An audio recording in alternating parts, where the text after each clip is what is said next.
انواع نعوذ بالله شبهات ایراد میکنه. مردمی که با قرآن ننشسته این سوالا برش بسیار بزرگ معلوم میشه. در مورد اسلام نعوذ بالله قلبشان متردد میشه. الله متعال میگه چرا این کارا میکنه؟ امروز نعوذ بالله این شیوه و این طرز و طریقه را یک تعداد مردم دیگه گرفته. خواب میدانه که ما دعوت به سوی قرآن حدیث میدیم، اما چی شک و تردد میکنه؟ یا اماما را قبول نداره، یا دعا را قبول نداره، یا زیارت ها را قبول نداره. در شک و تردد مردم هم پرداخته، حقیقت نمیگذاره. بان مردم عاقل است و شور است. الحمدلله در قرآن میشینه، هر کدامشان سخنای ما را وزن میکنه. ما نمیگیم سخنای ما را بپذیره، نه، ما تا وقتی که مطالعه عمیق نکرده باشی و حق از باطل برات خواب روشن نشده باشه پشت ما نرو، گپی ما را قبول نکن. خو لیکن الله شما را مکلف به تحقیق کرده که شما باید جستجو کنی، تلاش بکنی، گپی حق از باطل باید جدا بسازی. یا ایها الذین آمنوا، کسانی که ایمان آوردین، تطیعوا فریقا، منع میکنه الله متعال مومنا را از تابعداری اهل کتاب. چرا؟ اهل کتاب یا دوستی ما نیست.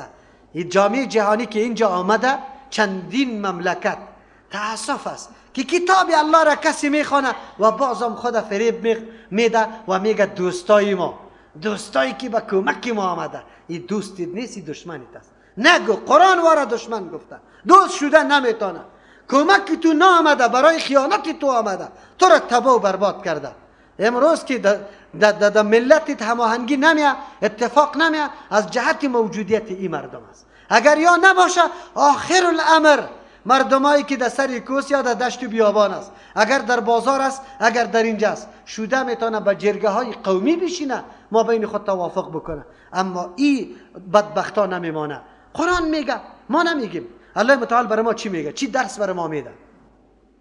یا ایها الذین آمنوا، کسانی که ایمان آورده، تقاضای ایمان است، ایمان از شما تقاضای زیره داره. ان تطیعوا، اگر شما تابعداری کرده، فریقا، یک جماعت، من الذین، از کسانانی را اوتوا الکتاب، که کتاب برشان داده شده، یهود و نصارا، یردوکم، باز میگردانه شما را بعد ایمانکم، پس از ایمان آوردن شما، کافرین، به سوی کفر، نعوذ بالله. خوش نداره شما آرام آسوده زندگی بکنه، پابند نظام الله باشه، نمیخواهی را شما را پس به کفر میگردانه. و کیف تکفرون و انتم تتلا علیکم آیات الله و فیکم رسول. چه قسم شما کافر شوی؟ دو مطلب در اینجا هست. موانع کفر وجود داره، آدم کافر نشود. موانع وجود داره شما کافر میشه، هیچ امکان نداره. در زمانی که کتاب الله و پیغمبر موجود باشه، اگر پیغمبر نباشه، سنت رسول الله موجود باشه، شما رای از واره تعقیب بکنید. الله، این بسیار بعید است، این خیلی دور گپ است که کتاب الله و سنت رسول الله موجود باشه و شما نعوذ بالله برای پیروی از واره بکنی کافر شوی. قطعا امکان نداره.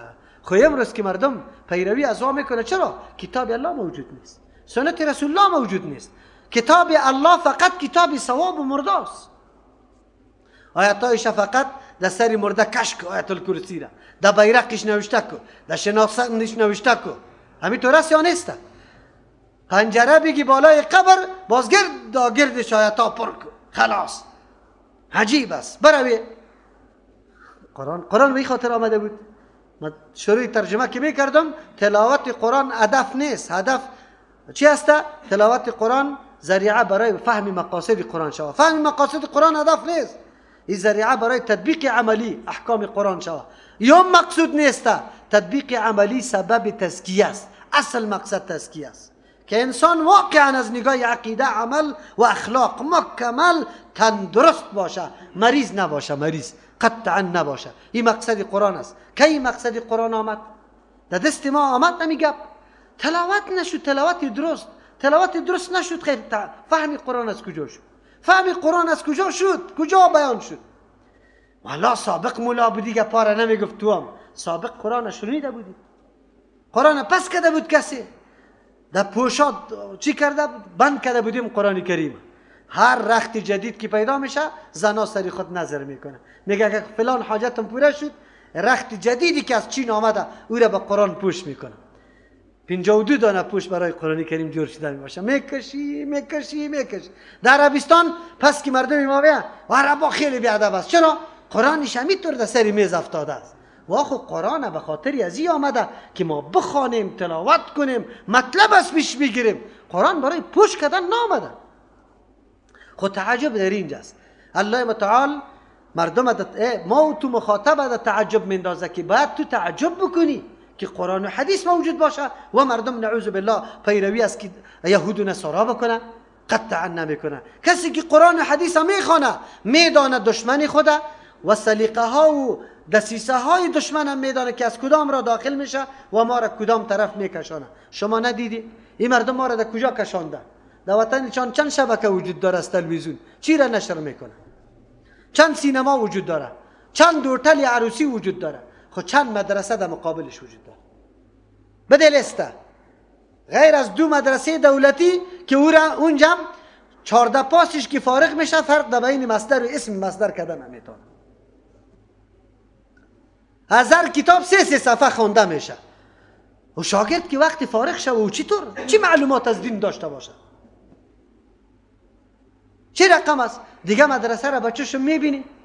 بله مدرسه حفظ زیاد است، آوازخوانی زیاد شوه، ستاره قرآن شوه، در آواز خود ستاره قرآن شوه. بیایی که ستاره قرآن در عقیده شوه، ستاره قرآن دری شوه که قرآن چقدر بفهمه. اینه بخیر در رمضان ما مسابقه چی را گرفتیم انشاءالله؟ علم قرآن عقیده را انشاءالله که معلوم شوه که واقعا دین کی میفهمه و کی اول نمره کامیاب میشه و دوم نمره میشه. چقدر اول نمره ها پیدا میکنیم میایه. قرآن برای ما میگه و کیف تکفرون، چه قسم شما انکار میکنه از نظام الله متعال و انتم تتلا علیکم، حالی است که شما تلاوت کرده میشه بالایتان آیات الله، آیات الله تلاوت میشه و بازم اسلام بگذاره منکر شوی و فیکم رسوله، در بین شما پیغمبر الله متعال است. و من یعتصم بالله، کسی که چنگ میزنه به الله فقد هدی، یقینا راهنمایی برش کرده شده الی صراط مستقیم، برای برابر برش هدایت شده. هر کسی که چنگ به کتاب الله بزنه، چنگ به الله زده نمیشه، الله جسم نداره. چنگ بر اسمان الله که پشتی سر بر ما واعتصموا بحبل الله میگه. رسم الله و رسمان الله ممدود از آسمان در زمین، اینمی قسم روان کرده. چنگ زدن ایست، عملی کردن کتاب الله، تطبیق کردنش در کل گوشه های زندگی است. کی ما تطبیق کردیم؟ نه، کتاب الله را در طاق ماندیم، در طاق. قرآن کریم برای ما میگه تعجب است که کسی کتاب الله خوانده شوه در بینش رسول پیغمبرم باشه و بازم انکار بکنه از حقانیت دین، هیچ امکان نداره. به شرطی که تلاوت شوه، به شرطی که تلاوت شوه. کتاب الله اگر تلاوت شوه مردم گمراه نمیشه. شاگردای قرآن کریم هزارها دسیسه مادی برش جور بکنه انشاءالله چی خود عقیده خود از دست نمیده. یک خواهری که ترجمه قرآن نکرده حجاب خود دور نمیندازه، به شرطی که در ترجمه قرآن واقعا نشسته باشه، به نیت درست به نوبت آمده باشه. یکی اون مردم هست که ظاهرا آمده و رفته، اینجا زنی با حجاب است، خانه که رفت یا در راه که رفت باز حجاب معلوم نیست. اینجا جوان خیلی متدین بگه در وقت نماز کلیش پت است، خوری که این طرف که رفت با سکرتار دود کده رو ایسته، باز دیگه چیزی که میکنه از دستش میکنه. و طوری نباشه. واقعی به قرآن کسی که نشسته باشه، نه نه نه، افتخار خود میدانه، زندگی خیلی فقرآمیزه اما خوش نداره، نعوذ بالله که نوکر و چاکر دیگه کسا باشه و پیرو و دوست یهود و نصارا باشه. قطعا امکان نداره. چرا؟ قرآن برش گفته. قرآن رای نجات برای ما بیان میکنه و من یعتصم بالله. حالی پیغمبر وجود نداره، حدیثی پیغمبر وجود داره، ما چه قسم شکرگزاری نکنیم؟ اما ائمه دینه که سنت رسول الله را مدون برای ما تحریر کرد در کتابا. ما قدر امام بخاری را باید داشته باشیم یا نه؟ امام مسلم، ابو داود، ترمذی، نسائی، ابن ماجه و امثالهم محدثین کرام نینیگه که چشم ماست، دین ما را برای ما مدون کرده، تحریر کرده، برای ما نوشته کرده، برای ما رسانده. آیا در حق از او بیادبی کنیم؟ کلا قطعا نه. من لم یشکر الناس لم یشکر الله. کسی که شکر گزاری مردم نمیکنه، قدر مردم نمیدانه، قدر الله را هم نمیدانه. ما قدری مردم داریم، دین الله. حتی با او کسی که قرآن برای ما باز میکنه و ما را دعوت به سوی قرآن میده، بسیار قدرش باید داشته باشیم. یقینا ما خواهمو استازایی که ما را دعوت داد به سوی ترجمه و تفسیر قرآن کریم، حالی از صدق دل، از صمیم قلب برش دعا میکنیم که الله درجه اعلا را در جنت برشان نصیب بکنه. چرا؟ به خاطری که ما را آشنا ساخت با کتاب الله متعال. از او خاطر راه نجات ما چیست؟ و من یعتصم، کسی که چنگ میزنه بالله، بر اسپانی الله، به خودی الله یعنی به کتاب الله، فقد هدی، یقینا هدایت برش کرده شده، الی صراط مستقیم، بر سوی راه درست. راه درست اگر کسی طلب داره بجز از قرآن قطعا موجود نیست. پس اون مردمایی که تابعدارا و مرید داره چی را برش نشان میده؟ کدام قرآن برش ترجمه میکنه؟ و جناب مرید صاحب تو را به الله قسم 10 و 20 سال سجده در پای پیرت کردی، 10 و 20 سال چارغوک کردی در پیش پیر، آیت قرآن برای ترجمه کرد؟ تو را چی درس داد؟ بیا در ترجمه کتاب الله بشی که هدایت بشوی. راه مستقیم در اینجاست. یا ایها الذین آمنوا اتقوا الله، برنامه فلاح هست. برنامه فلاح چه قسم کامیابی برای ما حاصل میشه؟ ما حفاظت کرده میتونیم خدا، خانواده خدا، جامعه خدا مکمل. چی وقت قرآن برای ما چیسته؟ گام به گام نکته های را پیش میکنه که یقینا اگر ما سرش عمل بکنیم نظام ما محفوظ است، ما خود محفوظ هستیم، هیچگاه خلل در دین ما پیدا نمیشه، دشمنان در دین ما رخنه کرده نمیتونه، افراد ما را جلب و جذب کرده نمیتونه. کدام است؟ یا ایها الذین آمنوا، کسانی که ایمان آورده دعوای ایمان داره، اتقوا الله، از الله بترسی، تقوا را اختیار بکنی، از الله بترسی. چه رقم؟ از مخالفت احکام الله متعال بترسی، از عذاب الله بترسی، چرا که عذاب الله در رویتان آمده نیست اگر شما پیروی از احکام الله نکردی. تقوای الله، تقوا انجام دادن تمام مامورات و اجتناب از تمام منهیات میگه که خود به خود از اینمی انجام دادن یک ملکه و قوت در وجودت پیدا میشه که تو را نمیگذاره که آرام بشینی، که آذان بشنوی تو را وادار میشه که نماز بخوان، با جماعت بخوان، روزه بگی، و تو را منع میکنه از اینکه چشمت غلط استعمال شوه یا دستت غلط استعمال یا زبانت. اینی را تقوا میگه. برای اصلاح فرد ضرورت به تقواست. ما که اصلاح میشیم؟ تقوا را اختیار کنیم. الله متعال میگه برای اصلاح تانی ضرور نیست که قانون سازی بیرون شوه، پلیس پیدا شوه، دفترداری شوه. نه نه نه نه نه. الله متعال میگه فقط تقوا را اختیار کنی، الله را بشناسی. تقوا وقتی پیدا میشه که الله را بشناسی، صفات الله را بشناسیم که الله کدام ذات است، ما چه قسم بنده الله متعال هستیم. یک موضوع. دوم، حق تقاتی، بترسی از الله متعال، به حق ترسیدن از الله. حق ترسیدن کدام است؟ ابن مسعود رضی الله عنه شاگرد پیامبر علیه السلام میگه حق تقوا است ایطاع، که طاعت الله تبارک و تعالی کرده شود، کل احکام الله را بپذیری، فلا یعصى، انکار یا معصیت نافرمانی از او نشود، و یذکر، یادی الله کرده شود در هر معامله. در دکان هستی، در موتر بالا میشی، در زمین کار میکنی، در بیرون راستی، در خانه هستی، الله در یادت باشه. الله در یاد آدم چی معنا داره؟ الله در یاد آدم این معنا داره که الله در اینجا چی فرمان برم داده، چی باید بکنم. در وقت فروختن سودای خود دروغ بگم یا نه؟ فریب بدم یا نه؟ قیمت نرخ بالا کنم یا نه؟ الله برام چی گفته؟ الله در یاد بودن الله همین مفهوم داره. و یذکر فلا ینسی، الله یاد کرده شوه و او فراموش کرده نشوه. و یشکر، شکر گزاری یا قدر نعمت الله متعال کرده شوه. الله بر دین روان کرده، الله بر اسباب زندگی را کامل مهیا کرده، قدر ازی را بدان، در جای از پیش استفاده کو که الله خوش میشه. دیگه فلا یکفر، ناشکری از او کرده نشوه. بعضی مفسرین حق تقوایی را میگه حق تقوا عبارت از است که از هیچ ملامت کننده نترسی در اجرای احکام الله متعال. الله اکبر، این صفت خیلی ممتاز است. الله نصیب ما و شما بکنه اگر ما این نکته در ما پیدا شد، یقینا که کل دین عملی شده. امروز سر سنت رسول الله عمل نمیشه. چرا؟ پیروی از رواج میشه، از خودگیا میشه، از اقارب میشه، ولا اقاربی ما خفه میشه، ولا همسایه ما خفه میشه، ولا قوم خفه میشه. نه، در اجرای حکم الله از هیچ ملامت کننده قطعا حراس نداشته باشی. این میره حق تقوا میگه. چرا؟ به خاطر که ترس تو از الله آنقدر غالب است که ترسای دیگر کلش زیر کرده. زیر پای کرده، قطعا هیچ نوع حراس نداری.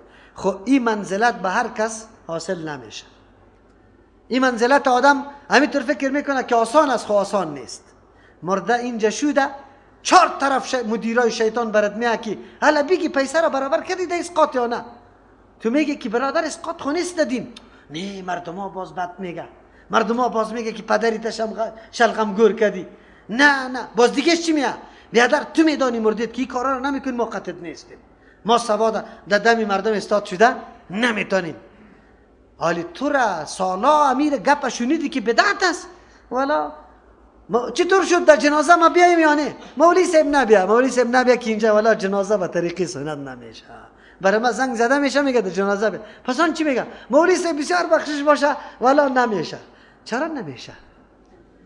لومة لائم نمیتونه. ترس از الله متعال غالب نیست، ترس از مخلوق اینجا غالب است. یا شرک میگه، شرک. چرا که در ترس از الله کدام مخلوق بالا کردی، برابری الله هم نکردی. مردم نمیفهمه، اما این در حقیقت شرک است. صفات الله را به مخلوق ثابت کرده رو ایستی، اینطور کار نکن. بعضی مفسرین میگه حق تقوا عدالت کردن است، ولو که بالای نفست باشه. زمانی که در پره برابر شدی، خودت ملامت بودی، خود ملامت کردی، اینی عدالت رعایت کردی، حق تقوا را پورا کردی. این حق تقوا است. بلی هم گپ است. بعضی میگه حق تقوا به اندازه توانایی است. آنقدر تلاش کو، آنقدر کوشش کو که مامورات الله از پیشت باقی نمانه و از منهیات خود نگاه کنی به اندازه توانایی که دیگه وسو توانید باقی نمیمانه. این میره حق تقوا میگه.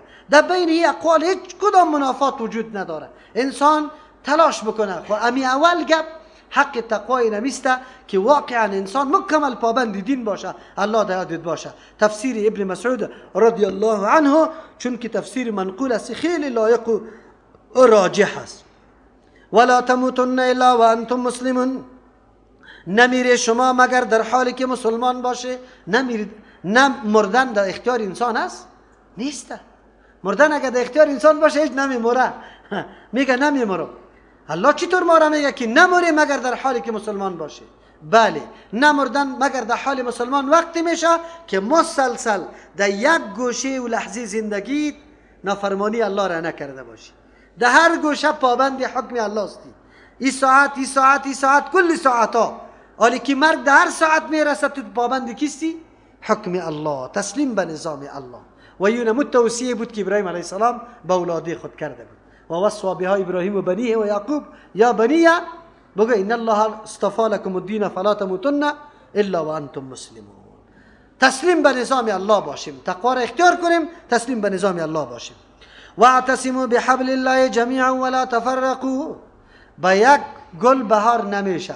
حالی وقتی بهار میشه که جامعه، معاشره کلشان یکسان یک روش اختیار بکنه، عقیده کلگی درست، موافق سنت رسول الله عمل کردن اشتروع باشه، یک دم دیجا واقعا اطمینان و سکون و آرامش پیدا میشه. اگر تو عمل به سنت میکنی اما تو خو هیچ نوروز ای گپا را نمیکنی، لیکن در روز نوروز هفت میوه همسایه برات روان میکنه. صحیح است؟ تو خو نکرده مردم دیگه برات روان کرده رویسته، نمیگذارته، در بدعت مبتلایت میکنه. نه، وقتی میشه که کلگی به یک چیز چنگ بزنه. واعتصموا بحبل الله، شما چنگ بزنی بر اسپان الله جمیعا، تمامیتان، هیچ کسی باقی نمانه، به چنگ الله دستی خود بسته کنی. ولا تفرقوا، جدا نشوی. واذکروا نعمت الله، یاد کنی نعمت الله را علیکم که بالای شما بود. اذ کنتم، در آن وقتی که شما بودی اعداء دشمن در بینتان، فالف بین قلوبکم، الفت و محبت انداخت در بین قلبای شما، فاصبحتم، گردیدید شما به نعمتی، به نعمت الله که دادن قرآن اسلام است، اخوانا، برادروار شده، برادر شده. و کنتم، شما بودی علی شفا حفرت، به کناره گودال من النار، از آتش، یا اونمو چقوری از آتش، فانقذکم، شما را نجات داد الله متعال منها، از اینمی آتش.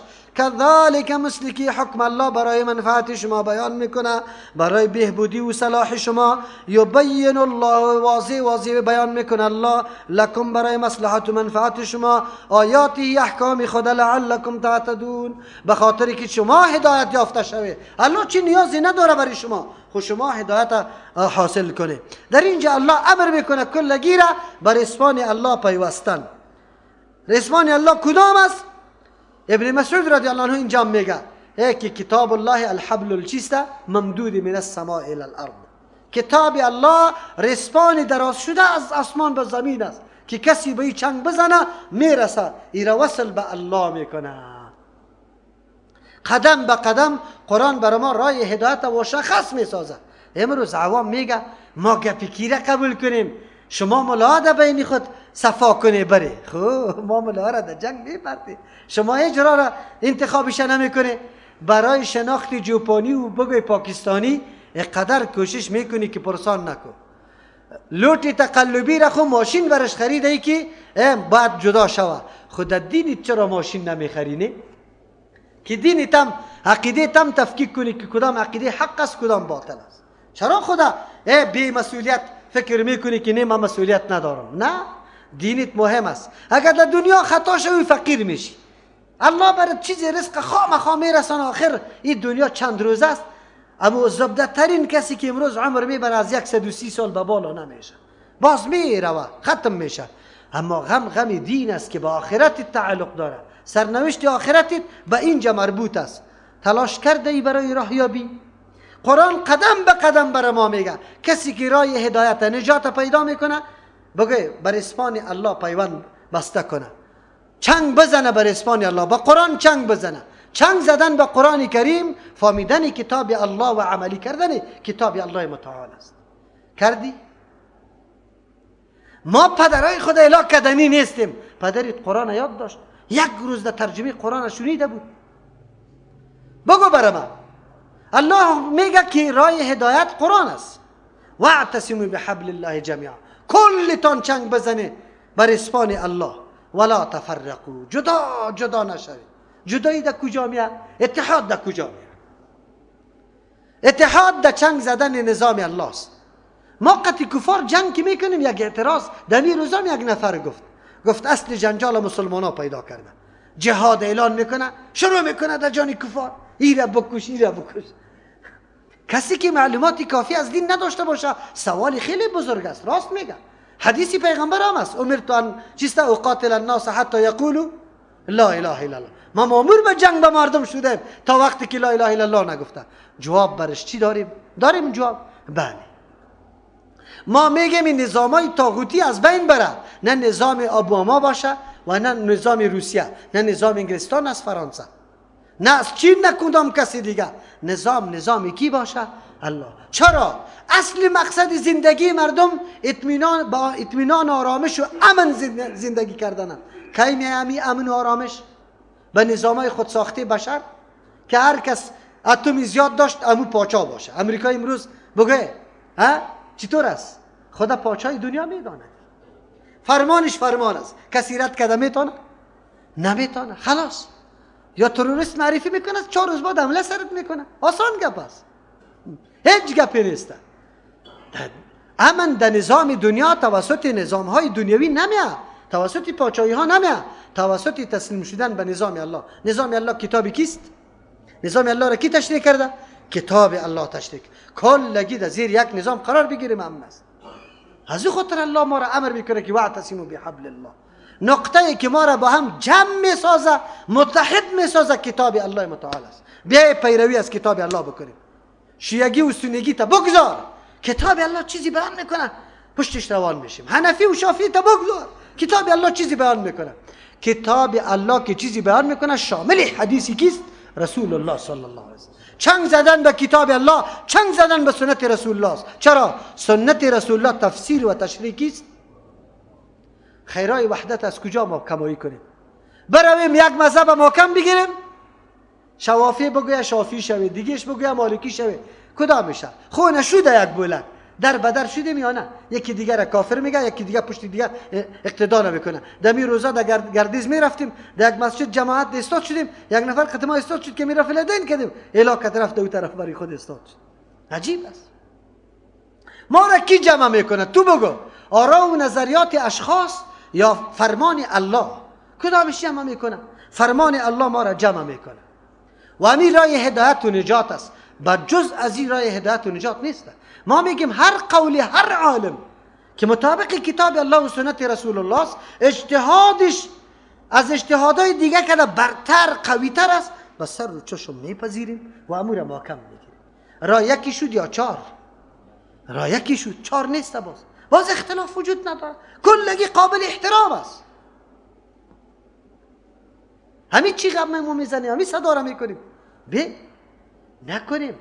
مردم فرقه جور نکنیم. ولا تفرقوا، قرآن میگه. پشتی سر اون دیگه وضاحت میده. ولا تفرقوا، جدا نشوی.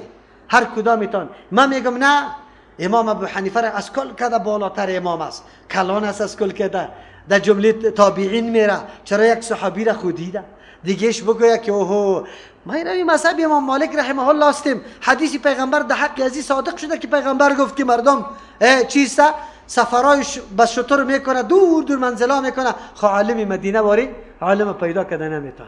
حنبلی ها اگر خیستن گفتن که کدام امام میتون افت لک حدیث یاد داره، بکش پیش کو. باز چی میکنی؟